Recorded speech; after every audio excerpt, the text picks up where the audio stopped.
More content for Mr. Boydude Reviews. He's covering Solo Leveling Season 2, Episode 2, Anime versus Manhwa.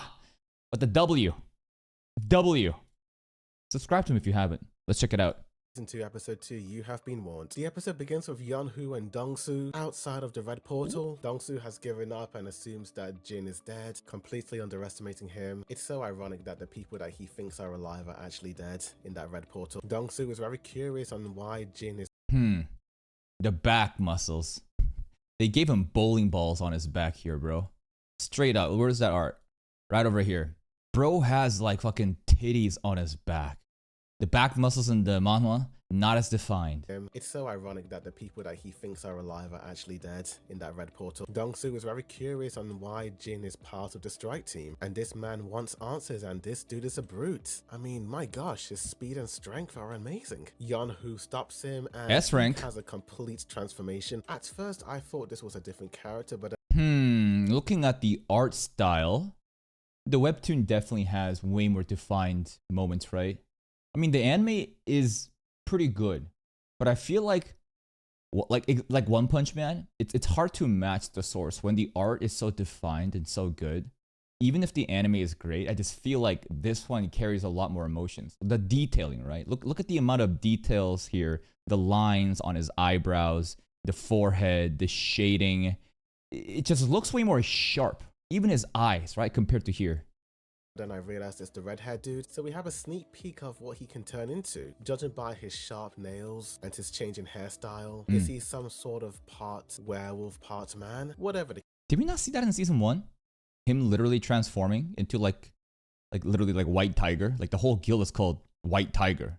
Does he not turn into a White Tiger? Didn't he have a partial transformation in episode 1? case, I'm digging a new hairstyle. The two Eskrak men are now at each other's throats, and my gosh, the aura that they are emitting is quite deadly. I had a strong feeling these two were going to fight in this episode or the next. As in the previous episodes, they were gonna clash, but like, bro, the manager who was stopping them both, that shit caught me off guard. really didn't like each other. They were itching to scratch each other's faces out. We then cut to Hunter Kin, the captain of the team, coming back from that traumatic event, seeing his entire team get obliterated. All this dude did was talk and talk in the previous episode, calling out the others and basically— Bro is blaming the winter jacket and hot dogs for his reason for losing. bullying them, making them feel like losers. But look at him now. Captain Hunter Kim is in absolute shock over the fact that all the polar bears were eliminated by the E ranks, and he cannot believe it. I am just absolutely— Listen, when I make an observation calling the drawing of the webtoon more detailed than the anime, this is an observation. No fucking shit they have more time to draw it more. Like, you don't need to fucking challenge me at everything that I say and say, to be fair, actually, like, no fucking shit. That's the whole point. Laughing at these scenes with Hunter Kim. Every phase he's just like, He cannot believe what he is seeing. He well and truly underestimated the E-rank dude known as Jin. We then cut back to Dongsu and Yeonhu's best fight, moment. But the two of them are stopped. I really wanted to see the rest of the fight. I want to see what it looks like when you see two S-rank fight. My headcanon, they did not hold back at the end. I want to believe Manager Wu is secretly super OP. Fighters fight one another, but they're stopped by this dude, telling Dongsu that Jin is nothing but an E-rank guy, telling him that his brother was killed in action. Of course, Dongsu does not believe any of this. He actually says something that truly surprised me. He thinks that the real killer is Jin's friend, the little rich boy in the armor suit. Jinho did it! I was honestly quite dumbfounded by this, thinking that all this time he was thinking Jin was the real killer. He revealed— And that's the thing, right? That's how they underestimate Sung Jin-woo based on the E rank, because nobody's met each other. All they have are fucking stats. And he sees that there's an E rank there, and Jinho is like higher than E rank. So like to him, I guess it's just makes sense to him. that the reason why he was after Jin was because he wanted an excuse to kill some dude. This truly made me realize how much of a psycho this guy is. Yep, bro doesn't give a fuck. And the fact that people like him are able to do whatever they want just because they have power, he's an S rank hunter, truly shows you like similarities in the real world, man. There is no justice. People get special privileges based on how much value you bring to that society. In a culture where hunting, you know, is the most important thing, you give this guy, he can do whatever the fuck he wants. He can probably get away with murder. I mean, shit. Sung Jin-woo is also getting away with murder. Dongsu gets a message, and whatever is on his phone has made him change his entire mind of killing Jin. He's now going somewhere. Where is this place? I don't know. He's gone. I'm disappointed that he just gone. Maybe he'll come back, right? Did he already take his trip to America though? Because that'd be very sad. I was really looking forward to the clash between the two. Even though Dongsu seems to be this really tough demon, it does appear that he is following orders from someone else. Going back inside the portal, Kim is in. He's following orders from someone else. He did make a point that like, what's it called? He got a phone call, right? So probably some sort of big important person in America, right? In Team America, there's probably like an order to come back. There's like an important mission for you to do or something. Pretty convenient. I can't believe they're not doing it though. Also, here's the Kimchi Fish Islands.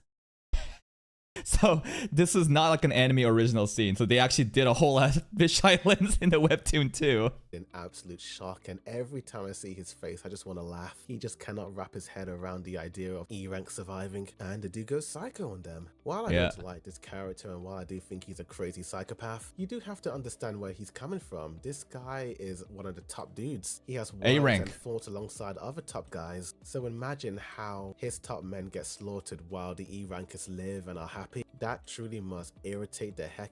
Nah, that doesn't excuse him of this fucking behavior. Couldn't you say, like, what? Because he's a high rank person that he should be triggered that low rank people are surviving and doing well? I feel like there should be a level of awareness for him to be like, something is off. He goes on to fucking blaming the gear. Like, you got the hot dogs. You got the winter jacket. If only I had that. Bro was fucking crashing out. He's so insecure of himself. He has no fucking empathy towards others. He intentionally culled the rest of the group, separated them based on ranks. He fucked up as a captain, took no accountability. I'm not gonna fucking feel sorry for him. If he's gonna crash out and blame everyone else, like, he should be blaming himself, right? Here's the thing. I hate people like this. People that blame everything else except themselves and continues to, again, blame everything else. Such fucking loser behavior. Out of this dude. Of course, he senses that it is Jin because in the previous episode, he just got this vibe that Jin seemed to be the true captain. He was hiding something after underestimating him. And Bro Jin could feel him. This dude sideways. Again, I was laughing at this scene. I know I shouldn't have. This is a really great scene, man. I love how he immediately just dunked his head in. Kim Chul also like did a really fucked up ultimatum where he's like, I'm gonna count to 3 now. And if you don't give me your secrets or give me your gear and stuff like that, I'm gonna kill you. Like, what the hell was that? We were just chilling and vibing. Bro comes out, immediately starts crashing out, looking like fucking Rin from Blue Lock in the finale episode. Bro's on basalt, drooling like a zombie, and he's like calling this ultimatum. It's like, what the hell? He so deserved this. I don't even feel bad that Jinwoo killed him and made him into iron. Honestly, he should be honored that there is some value to him after his useless life. Now he can serve the Shadow Monarch. I've been laughing, but dude, it was too funny. He got all serious and he just gets slapped around like a cartoon character from SpongeBob. And Jin's like, yeah, calm down, dude. DI Cells confronts Jin and the gang, and Jin confronts the boss man, the dude on the horse, looking like the Ice King from Game. Yeah, the horse again is just so much aura. Barca was actually so sick. I didn't realize how important this character would be in this arc. I thought that he would be just a random mob. Bro was 1v3ing. He was so good. Couldn't even arise him. Game of Thrones, Jin is actually quite stunned to know that he can understand the Ice King. When did Jin unlock this secret ability? I don't think Jin even realized he unlocked this ability. The ability probably happened as soon as he got that system, right? Because he's no longer a hunter. He's a player of this game. There's fundamentally something different. There's these things that tells the monsters in these gates to kill humans over and over and over again. They're programmed by design to do so. Yet Jinwoo is no longer on that radar. He's fundamentally a different being in this game, which really makes you think, who's the developers? The Ice King wants one of his soldiers to fight him, and this dude is itching to fight him. I mean, look at his face. Dude spazzing out at the idea of fighting Jin, and pop, his head goes off. This episode has so many moments that subvert my expectation. A lot of immediate moments where, boom, shit gets cut. Boom, head's gone. Boom, Eric gets caught. Like, Jinwoo was flexing. That I can't help but laugh at how outrageous some of these scenes were. The I self said, oh, the webtoon here, such a different face, right? The one on the left makes it look so much more twisted and demented. the shadows here, the shading, the eyes, the inverted crescent moon eyes here. You see this compared to this one? The smile, also as well, a little bit more detail, but like this one looks way more sinister.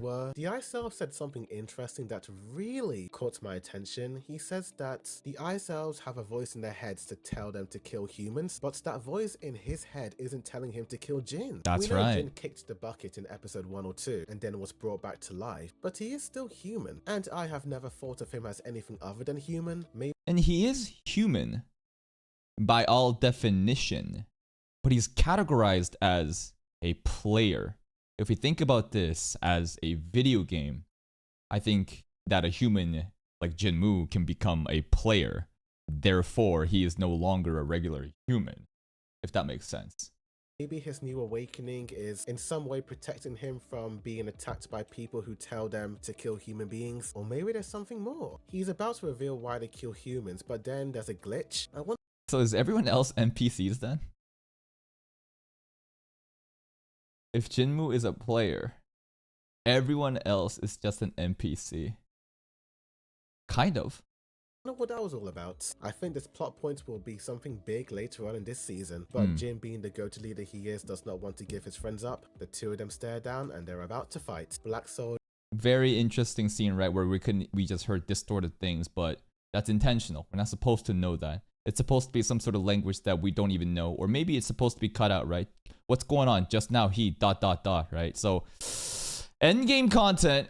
I doubt we're gonna get this lore anytime soon, though. The two of them stare down and they're about to fight. Black soldiers and black bears appear, and Jin's army and the Ice army come to a ferocious clash. Hype. And holy moly, I am getting Game of Thrones vibes from the soundtrack, the way it's shot, the way it's animated, and the effects. Jin, despite having this powerful The bears, man, realizes that they are not enough to fight the Elves army. Even Icarus is not enough. It's at that moment where he has to summon someone else. And in this moment, I was like, but who? I honestly got excited to see what other mysterious warriors this goated character was going to awaken. As he is pondering this, the Elf Army King dude says that his name is Barker, and I was laughing because this dude ended up being a Barker. But him saying my name is...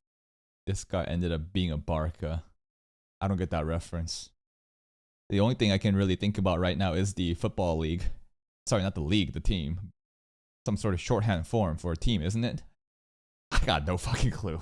Barker, and what's your name? My name is Sun Jin Woo. I don't know why, but I got Bleach vibes from this scene. Oh, the anime here. So in the webtoon, there was no dual wielding flexing pose, but in the anime, I love this pose, man. Gives you this like depth, right? As we see the dagger erect into our perspective, and it kind of like lengthens, and then you get to see Sung Jin move deeper into the shot, right?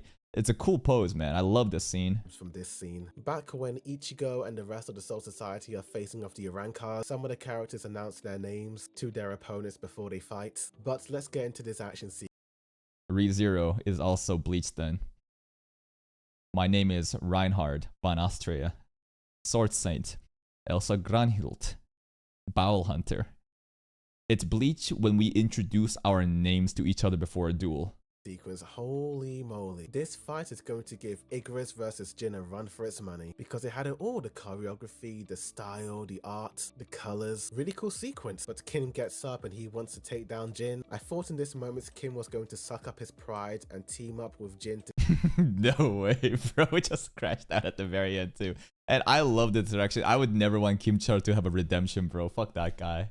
But now he can serve in our army, and he has so much personality too. He low-key cute as iron. Take down the Ice Elf King, but all of a sudden, Jin awakens this new warrior and attacks Kim. This scene actually surprised me. Yes, Kim was a jerk and a bully, but he never deserves this shit. once laid a hand physically on anyone. Oh, come on. There's no way you're actually playing defense for Kim Char right now, who segregated us based on level immediately to let us die, who then blamed everything else but himself for his own fault, who then created an ultimatum, a countdown before he was about to fucking kill the rest of the girls in their party before Jinwoo showed up. Ain't no way you're actually empathizing and playing defense for Kim Char right now. never cut anyone down or anything, but the fact that Jin did this without a second thought, I thought maybe he would push him again or knock him down, but the fact that he killed him the way he did, damn. Jin's new warrior's design looks Am I the only one? Maybe it's because I'm a monster. Maybe it's because I'm so fucking black-pilled and I have little patience for anything like this, and I always choose to see the shitty side of people. Are people actually empathizing with Kim Cho right now? Not this guy, but like the vast audience. People are like, oh no, he didn't deserve it. He just needed the winter jacket and a little bit of glizzies. He was just upset. He needed a little Snickers. He was just hungry. There's no way. There's no fucking way. absolutely badass. I mean, look at this demon. This demon's name is called Iron. I Yeah. think it fits his look and appearance. And remember, iron literally means cho, or vice versa. In Korean, right? Kim is the last name. Cho is the actual like first name, I guess. And it literally translates to iron. So it's not just about like sounding cool. There's a literal meaning of his name. I don't know why, but I was getting Diamond Head vibes and Heat Blast vibes from this design. Ben 10 mentioned. It's Oh. a cool design though, but oh my gosh. Check out Kaka TV 2 for Ben 10 reactions. That was actually my... Hold up. Yo, my Ben 10 reactions are actually going fucking crazy. Like, genuinely my second channel is better than my first channel. That fucking first Ben 10 episode hit for 15k views, bro. The fucking... Diamond Cock here, 8.1k. The most recent episode with Please Kevin 11. comment. That's right, advertisement. Go check out the second channel. Wait a minute. What the hell? I didn't upload. Oh. Well, that's actually a very good call. I thought I uploaded the second episode. Sorry, the 7th episode. I'm going to do that right now, actually. You guys can see it live. It's the Kevin 11 episode. You guys don't know about Kevin, bro? He's pretty sick. Here it is. The episode title is called Kevin Gave Ben Backshots. And I'm not even exaggerating. I didn't edit this. I screenshot it from a frame in the episode. What do you think is happening right now? Go, second channel. Go, go, go, go, go.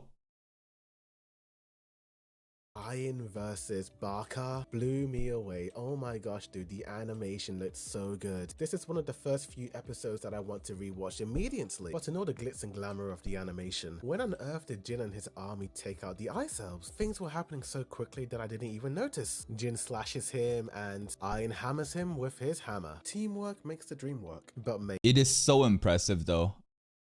Like Igris, Iron, and Sung Jin-woo versus Barca. Man, the webtoon art? Damn.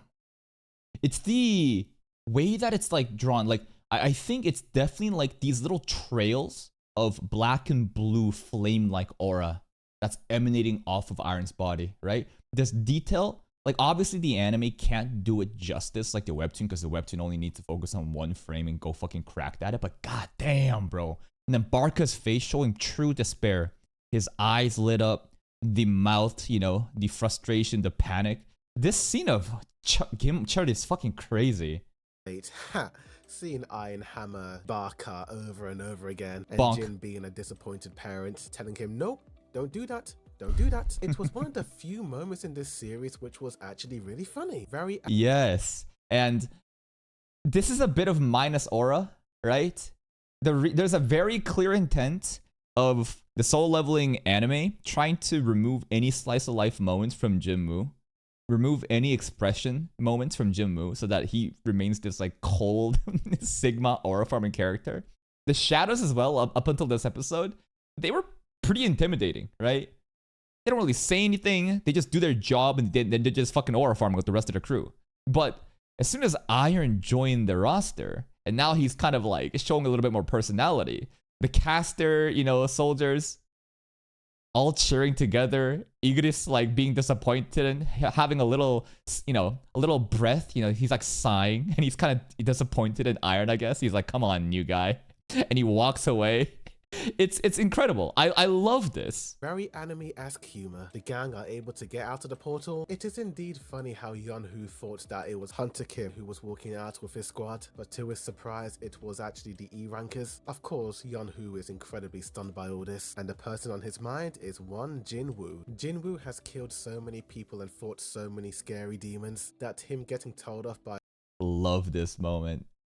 S rank Hunter confronting Jinwoo. Get your hand off me, boy. a superior officer does not even faze him in the slightest, which Based. obviously triggers Yeonwoo. He even activates a part of his powers. It was indeed a tense exchange between the two of them, and I loved it, bro. We lost 9 members. Yeah? Well, I saved 2. Like, what do you fucking want from me?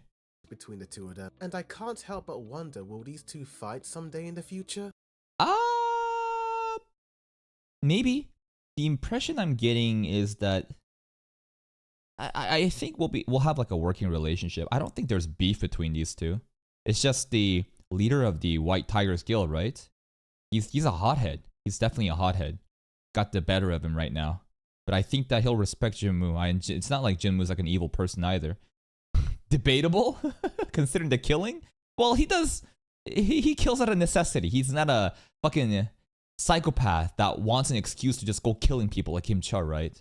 Sung Jinwoo just does what he's needed. So I think these two, it'll be an amicable relationship in the future. I think so.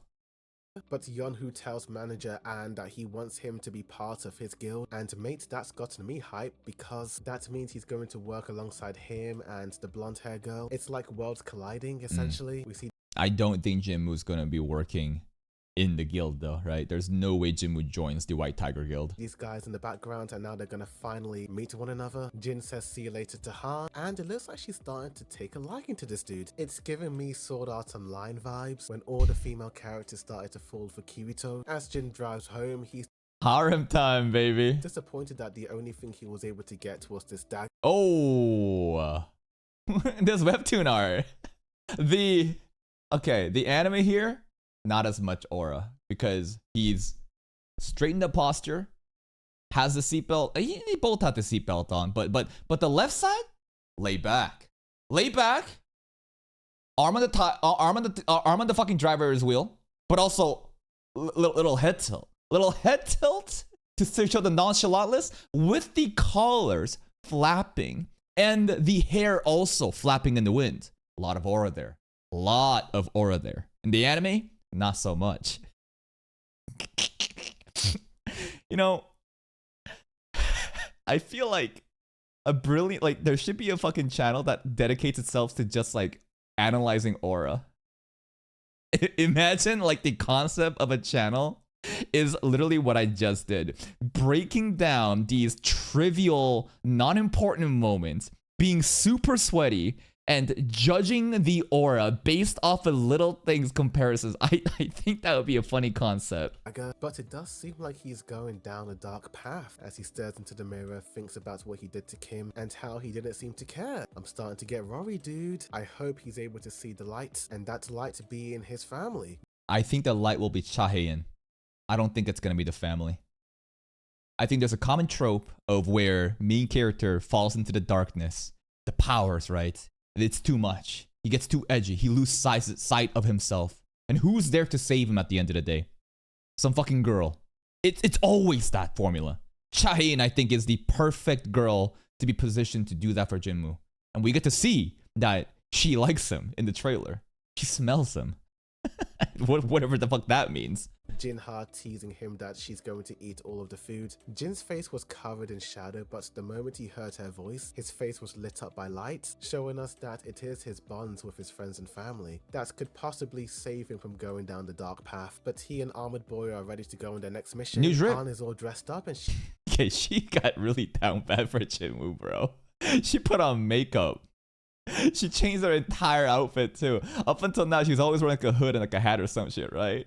She's really trying to impress Jinwoo now. She's looking rather different. She looks like a tomboy in the previous episodes. Yeah. Now she's looking like a lady. And the way she's looking at Jin and the way her face is going red. Jinho, the armored rich boy in the front, can of course see what she is thinking. And yeah. And here's the thing, right?